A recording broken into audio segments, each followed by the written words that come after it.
고양시청역, 화수역, 우리의 광역철도망 상수의 기회를 합치면 그 돈은 과연 천문학적인 금액일 겁니다. 가장 포인트는 원칙대로, 원안대로 그동안 많은 시민들이 합리적 절차를 해온 걸 그대로 원칙을 지키자. 이게 포인트예요. 많은 시민들께서 올해 1월 4일 날 이동환 시장이 지도세도 모르게, 같은 당 사람들도 모르게, 시의회도 모르게 1월 4일 날 빵 때림으로 백석으로 이전할게요. 이전 발표 때부터 투쟁으로 아닌데 그게 아닙니다. 아마 많은 언론에도 나와 있지만 작년 12월에 눈 내리는 날 바로 고양시청 앞에서 집회를 열었고요. 그때까지 이전 아니었어요. 어디까지나 원안을 안 하고 재검토, 즉 백지화란 얘기잖아요. 고양시청 백지화에 대해서 원안 건립을 주장하면서 우리는 이미 12월에 시의원들이 삭발을 하고 집회를 하고 외쳤습니다. 군청도 없었습니다. 그때 지금의 고양시청 자리, 거기에 밀성박씨 가문의 박용관 옹께서 정말 본인이 자수성가로 이룬 넓은 가수원을 아무 조건 없이 무상으로 희생. 안녕하세요. KTN 생각 브리핑 시작합니다.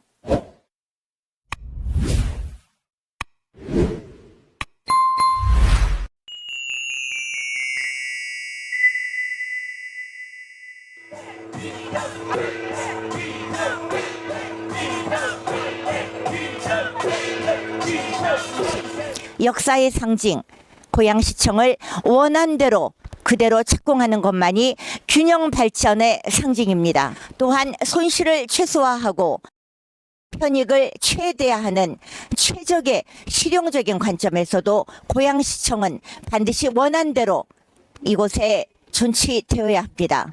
지금 고양시 시청 신청사 원안대로에 대한 부분에 시민들하고 함께 늘 매일 새벽부터 뛰시잖아요. 그렇습니다. 비가 오나 눈이 오나.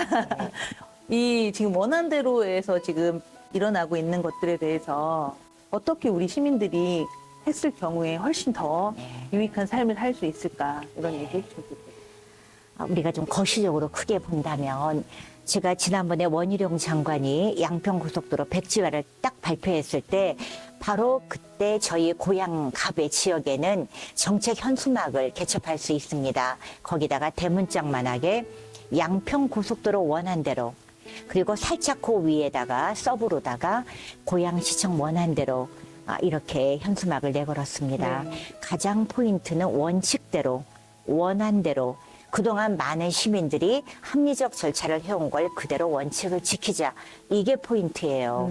그래서 아직 눈은 안 왔고, 또 이동환 시장이 이전 발표는 올해 1월 4일에 했지만 저희 고양갑 지역위원회는 시의원이, 이건 여야가 다 마찬가지죠, 작년 12월에 삭발을 하기 시작했어요. 이거는 어디로 이전한다 이 문제가 아닙니다. 흔히들 많은 시민들께서 올해 1월 4일 날 이동환 시장이 지도세도 모르게, 같은 당 사람들도 모르게, 시의회도 모르게 1월 4일 날 빵 때림으로 백석으로 이전할게요. 이전 발표 때부터 투쟁으로 아닌데 그게 아닙니다. 아마 많은 언론에도 나와 있지만 작년 12월에 눈 내리는 날 바로 고양시청 앞에서 집회를 열었고요. 그때까지 이전 아니었어요. 어디까지나 원안을 안 하고 재검토, 즉 백지화란 얘기잖아요. 고양시청 백지화에 대해서 원안 건립을 주장하면서 우리는 이미 12월에 시의원들이 삭발을 하고 집회를 하고 외쳤습니다. 가장 중요한 거는 시민들의 뜻을 어느 한 사람의 독단으로, 여야의 문제가 아니에요. 이제까지의 과정을 하루아침에 뒤집으면 안 됩니다. 시민과의 약속이에요. 그래서 저는 작년에 제가 시민들에게 처음 유세 때 말씀드렸던 걸 이 자리에서 하려고 합니다. 아직은 1월 4일이 아니에요. 백석이 없던 시절이에요. 우리 고양시가, 자, 고양군으로 돌아가 보자고요. 1914년에 일제강점기입니다. 잠실벌까지도 고양군이었어요. 서울은 사대문 안에만 있었고요.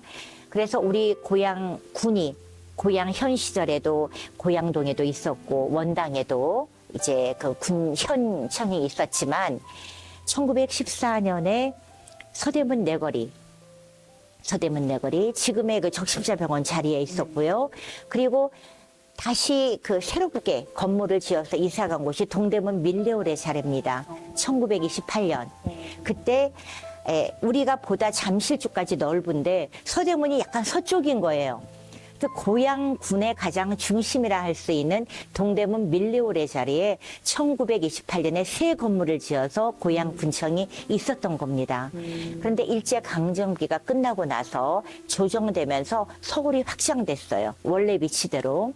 고양군은 좀 줄어들었죠. 하지만 1961년까지도 고양군은 여전히 서울에 있었던 겁니다. 그래서 그때는 우리가 뭐 그 당시에 일산읍이나 지도읍이라 하더라도 동대문 밀레오레까지 일부러 다녔던 거예요.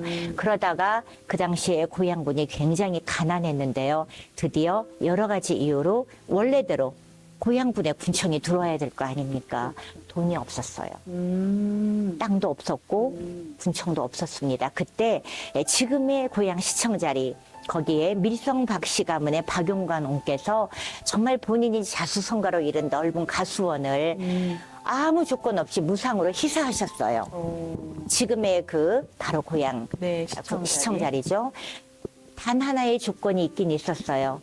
이 자리만큼은 영원히 고양 군청으로 해달라. 바로 정부와 시민이 약속한 겁니다. 국가와 국민이 약속한 거예요. 그건 뭐 계약서의 문제, 형식이 어땠느냐, 무상증여냐, 임대냐 이게 문제가 아니에요. 국민과 국가의 약속입니다. 그 신뢰를 깨뜨리면 안 돼요. 그렇죠. 그래서 우리가 시청을 옮기거나 이런 거 할 때는 그 자리에 세운 그 설립자의 뜻, 무상으로 희사한 그 시민의 뜻, 국민의 뜻을 존중해야 돼요. 오히려 우리 정치인들한테 먼저 말하기 전에 박시문 중에 한마디라도 했어야 됩니다. 그래서 그분들과 제가 올해 5월 17일 날 고양시청 그 계단 앞에서 기자회견을 했죠.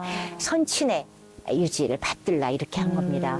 그분들이 아마 고양시청으로부터 받은 건 노꾸로 2벌만 받은 걸로 알고 있습니다. 그래서 우리가 그러한 약속, 신뢰를 깨뜨리면 안 될 거고요. 그래서 지금 말씀드린 것처럼 신뢰를 깨뜨리면 안 되고 오랜 기간 축적된 그러한 절차를 깨뜨리면 안 되고요. 이런 부분들이 있어서 어디까지나 양평도 마찬가지입니다. 백지화하지 마세요. 재검토하지 마세요.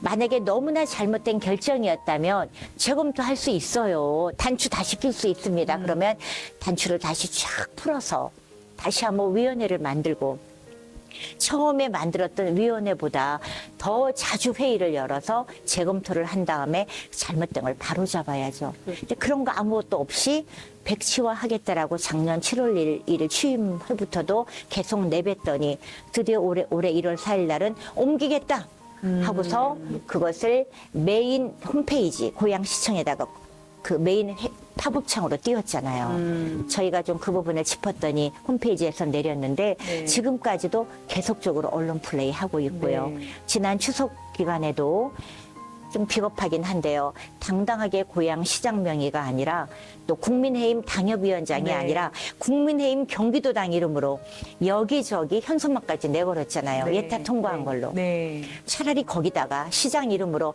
예타 통과 노력하겠습니다. 이게 아니라 통과했다. 예, 시험에 응시해 놓고서 합격했습니다. 라고 부풀려서 그것도 국민의힘 경기도당 이름으로 현수막을 내걸었어요. 이 모든 게 다 정도를 안 걷는 그런 행동입니다. 요즘 빌딩 당장 팔아도 5천억에 달한다고 합니다.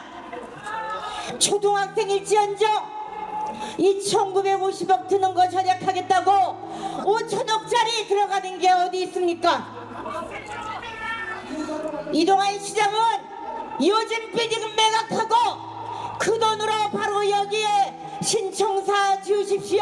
조금 더 시민들이 더 많이 아셔야 될 부분이 아닌가. 이제 그런 부분이 일종의 명분이고요. 네. 우리 시민들의 수기민주주의 그걸 그렇죠. 무너뜨리면 안 되고요. 또 명분과 자존심과 역사성 또 국민과의 약속 이런 부분이 있고요. 이제는 한번 실리 부분으로 가볼까요? 네. 이 그린벨트를 제가 강조하는 것이 경기 북부는 특별한 규제 때문에 특별한 희생이 있어요. 3대 희생이 수도권 정비법 그리고 그린벨트 군사시설입니다. 이 세 가지를 한 쾌에 무너뜨리는 건 물론 수도권 정비법을 샥 바꿔버리면 돼요. 근데 그건 쉽지가 않아요. 그렇죠. 비수도권의 여러 가지 공공청사를 지음으로써 이 세 가지를 한 쾌에 해결할 수 있어요. 거기다가 또 하나 덤으로 붙어와요. 광역철도망. 네네. 자, 원칙대로라면 그린벨트로 묶여져 있던 이 주교도 일대를 2020년 5월 6일 날 드디어 대곡이 아니라 원당에 짓기로 확정을 했습니다. 네. 제가 그때 그 당시에 고양시장한테 건의했던 것은 빨리 착공을 하십시오. 왜냐하면 어떤 그 소이기주의가 있을 수밖에 없습니다. 누구라도 내 집 마당에 공공청사범을 좋다 보니 어렵게 수년간의 논의로 했으니 빨리 착공하십시오. 무슨 이유에서인지 모르지만 어쨌든 착공이 안 된 건 사실 아닙니까? 아쉬운 부분이고요. 근데 어쨌든 이 주교동에 공공청사가 들어오기로 함으로써 2021년 4월에 그린벨트가 풀렸어요.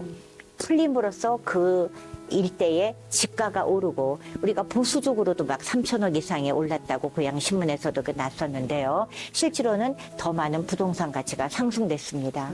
그리고 뒤늦게 자산 가치가 오르는 기대 심리를 가지고 투자한 분들도 있어요. 원래 소유했던 분들은 올랐다가 내렸다 하더라도 큰 출혈은 없어요. 그렇죠. 기대 심리만 낮아진 그렇죠. 건데 어렵게 연구를 하거나 여러 가지 이유로 정부의 발표를 믿고 고양시의 발표를 믿고 풀린 그린벨트에 기초해서 투자하신 분도 있고 인생 계획을 세운 분도 있습니다. 그렇죠. 그런데 공공청사를 주교동에 안 짓게 되면 우리나라 법으로 그린벨트가 다시 묶여요. 그래서 저는 어디까지나 이번 우리 고양시청의 가장 핵심은 양평고속도로와 똑같아요. 원칙대로 원안대로 이게 포인트입니다.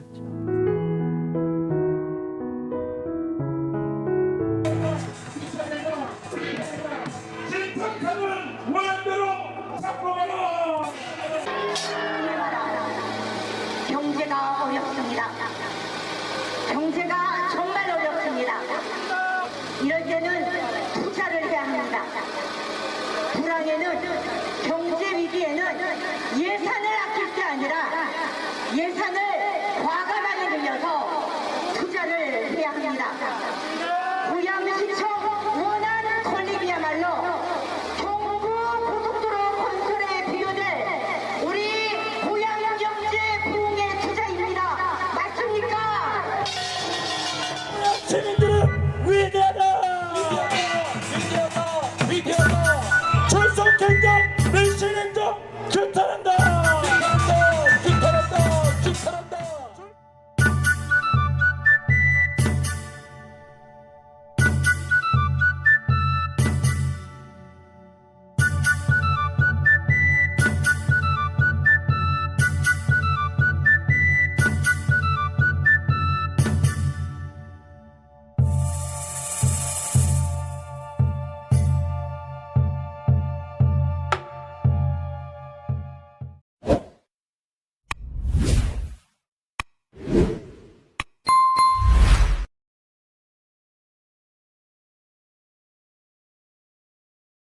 네.